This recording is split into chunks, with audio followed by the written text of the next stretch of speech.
Hello and welcome. This week we are diving into another mental cheat code. I'm excited to talk about Allison Outlaw's mental cheat code, Lean into Discomfort.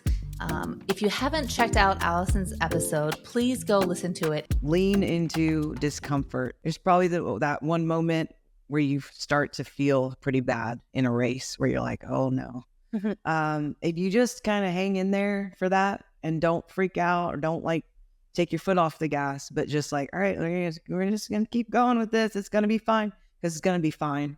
There's always those highs and lows. You can really see how she elevated and utilized it to her advantage and continues to lean into discomfort, specifically on this side of like curiosity, right? She's so curious now in how far she can push her body to the next level, how she can continue to compete in different sports and different, events to just see like what can she do to elevate herself at the highest level of execution.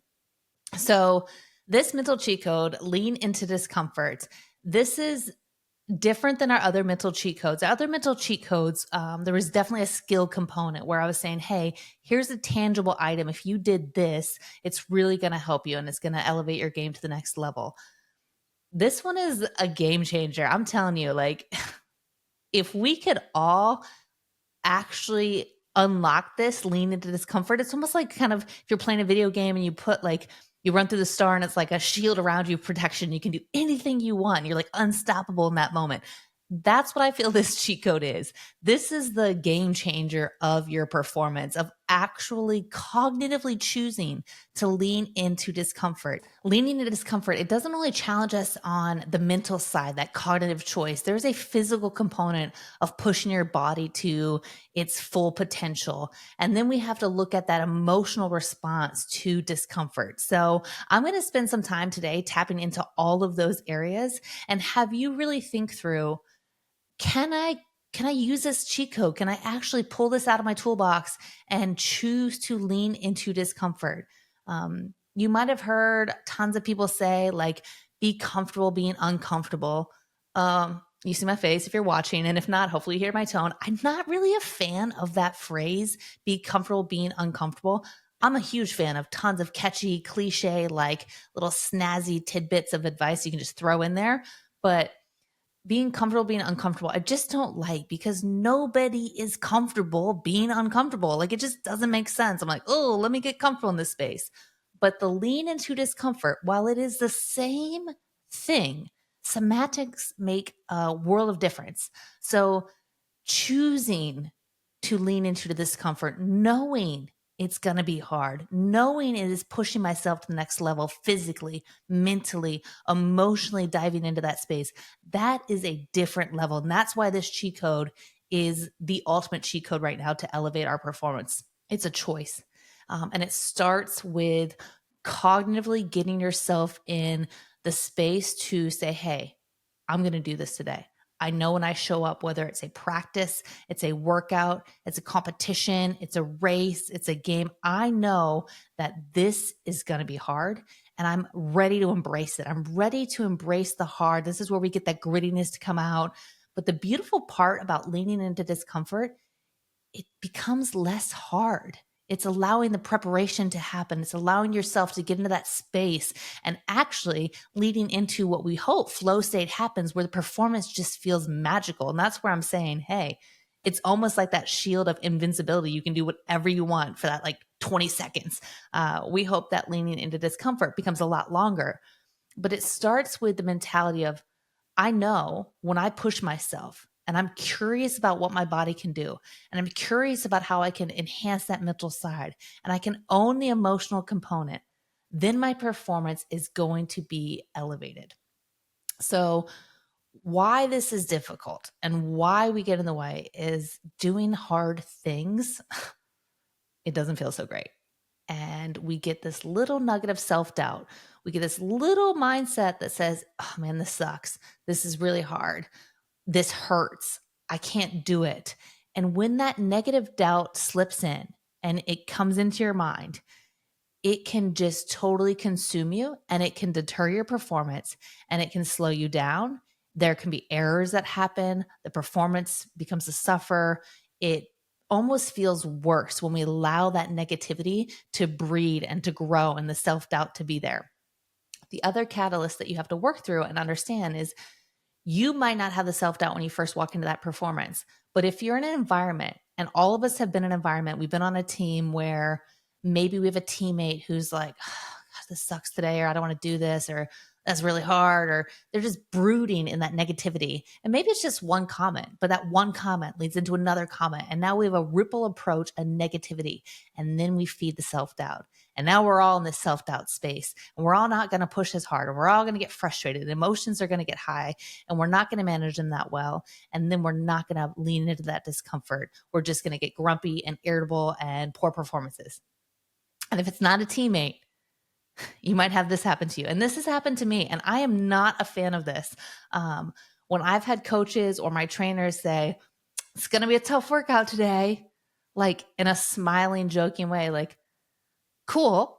That doesn't help me in any way. I don't know. Like maybe you don't relate that way, but for me, when I hear that from an external voice of this one's going to be tough today, I'm like, oh, great. If I'm not feeling mentally on my game, if I'm not choosing to lean into it, I know automatically before I even start, it can bring me down and be so much harder of a mental climb to get out of it because I'm not laughing and excited about how hard this is going to be. I don't I don't intentionally want to go and be like, oh, I can't wait to see how hard this is going to be. I can't wait for that. Some athletes thrive in that domain and they thrive in the pain. And they're like, yeah, I can't wait to push myself and feel how hard it's going to be. For me, I feel way better and more confident when I'm like, I'm capable, when I believe I'm capable of completing a task. When I hear that message of it's going to be hard, it does brood that negativity that maybe I'm not capable of pushing myself to the next level. Maybe I'm not capable of doing the task.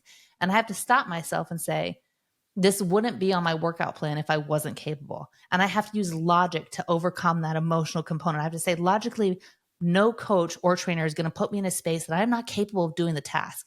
I am capable. I can get there. And now I have to go choose to do it. So that takes way more mental exhaustion versus just going into it with your mental plan and preparation and saying, yes, getting better hurts. Running fast hurts. Swimming hard hurts. Pushing to the next level, mentally locking in is exhausting. It is energy. But the beautiful impact when you choose that and everything starts clicking, the energy behind the success, right? We've heard before, even in Alex Okafor's message of success breeds success. When you're leaning into that, already knowing, yep, there are going to be moments that I'm going to have to mentally engage. There's going to be moments that I'm going to have to physically push a little bit harder. And here's where I'm choosing to do that. Then you're in control. And that's the beautiful part for me. Like if I know a workout, if I know a race plan or a preparation or a competition plan or the game plan, I already have 10% more confidence because I feel in control. And then if I'm like, yep, there are going to be points where it's going to be really harder, now I'm even more in control. And those athletes that are high achieving, high functioning athletes that we maybe would label as perfectionists, and I'm saying, no, you're just a high achiever. You love control. You love it. You love it's just how your brain works. So lean into it and say, hey, what's my plan? Preparation. We've talked about it in 2 other mental cheat codes already about how preparation can lead into consistency and it can elevate the performance game. This is what I want you to understand is this cheat code that we're talking about today of leaning into discomfort. It comes into all the other factors of the skills of how do I do that? How do I utilize self-talk? How do I utilize my preparation? How do I manage my emotions? We haven't tapped in yet to all of the feel the feelings and the self-awareness of our emotions. We will in a couple episodes, but as a teaser, there is this emotional regulation of this calmness, this confidence, and this command that come in when you're already allowing yourself to be prepared and say, yeah, there are going to be moments that are going to be really hard. And I can't wait to lean into that. And here's how I'm going to overcome the obstacle if it happens. Now, if you're not one to think about physically, like this is the best part about this cheat code, take us out of the support realm. We always have situations that are uncomfortable that we know challenge us in a mental or emotional level.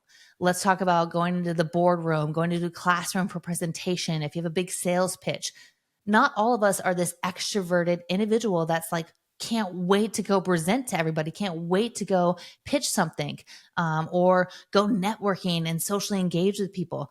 That takes a lot of mental and emotional energy to get in the space to say, hey, this might not be my favorite thing, but I can lean into it. And let me look at the outcomes that will happen if I choose to lean into the discomfort, the monetary or the moment of uneasiness or apprehension or self doubt. If I can prepare and say, what do I want to get out of this networking event? What do I want to get out of this sales pitch? What do I want this class presentation to be? Now it comes back to knowing your plan, being prepared, finding that goal, that outcome you're working towards, or that emotional feeling you want to have afterwards. Those are the things you tap into that allow you to cognitively choose to lean into the discomfort.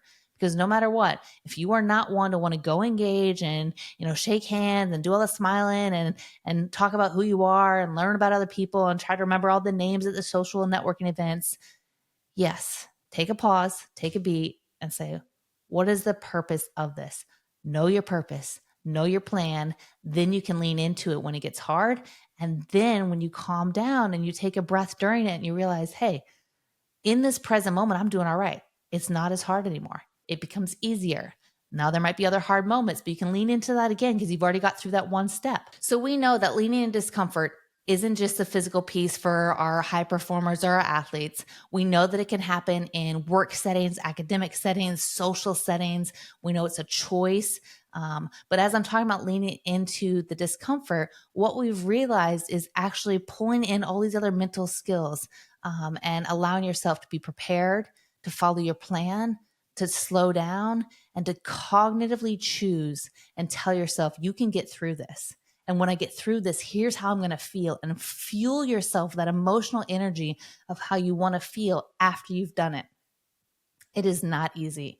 There have been times where I know that I did not choose to lean into the discomfort and I allowed that workout to get the best of me. And then afterwards, I was frustrated and I didn't have as much confidence. I didn't have clarity going through it. I wasn't getting all the benefits that happen when I lean into it.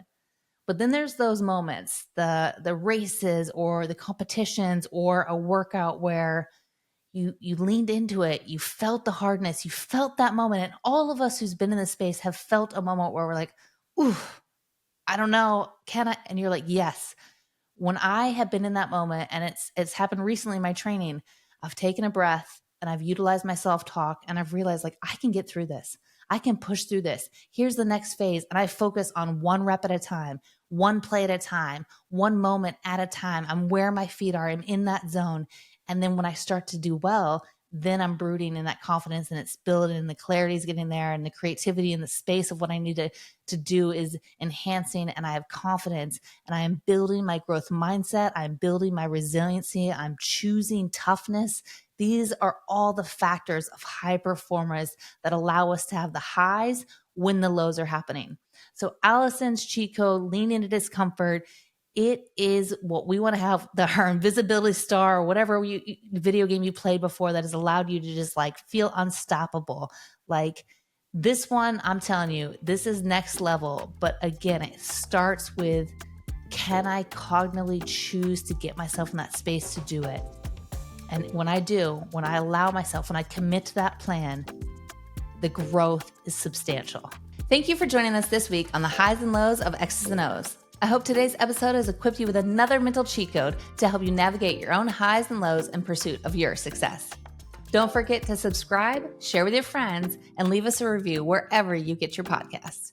We'd love to hear your thoughts, and we'd love to hear what you'd like to hear next. Until next time, stay curious, compassionate, and courageous.